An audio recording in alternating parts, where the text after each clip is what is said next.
All right, let's jump to another one of our top stories this Friday. ICE operations in Minnesota continue to spark unrest. Just this week, a father and his 5-year-old son were detained.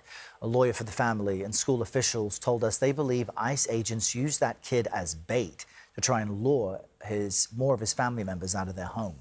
CBS News Homeland Security correspondent Nicole Sganga joins us from Minneapolis with more of her reporting. Nicole, good morning. What can you tell us about this incident? Yeah, good morning, Errol. Those school officials that we spoke with yesterday were there on the scene. They told us they watched the mother sob as she saw her husband and her son being taken away by ICE agents on their way back from school. A lawyer for the family told us that the two are being held at a family detention center in Dilley, Texas. But with them across state lines, the lawyer for the family says it's very difficult to reach them and hear from them. More than half a dozen federal agents were seen on cell phone video Tuesday surrounding this 5-year-old boy wearing a bunny hat and a Spider-Man backpack.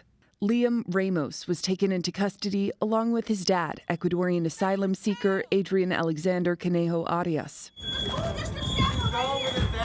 The preschooler was the 4th student from the Columbia Heights Public School District to be detained by immigration officials in the past week. Over the last few weeks, ICE agents have been roaming our neighborhoods, circling our schools, following our buses, coming into our parking lots multiple times, and taking our kids. In a statement, the Department of Homeland Security said ICE did not target a child, adding he was, quote, abandoned by the father who fled on foot after officers tried to arrest him, and further added that Conejo Arias wanted the child to remain with him once he was detained.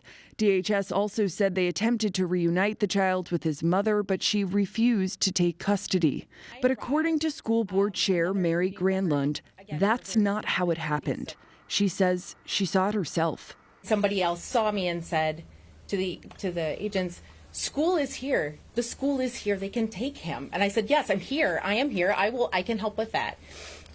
You offered to take him, and you saw ICE agents drive away with the 5-year-old boy. Yes. Well, what are they supposed to do? Are they supposed to let a 5-year-old child freeze to death? Yesterday, Vice President J.D. Vance visited Minnesota, imploring state leaders to de-escalate. What is the federal government's role in turning down the temperature? What I do think that we can do is working with state and local officials, we can make the worst moments of chaos much less common.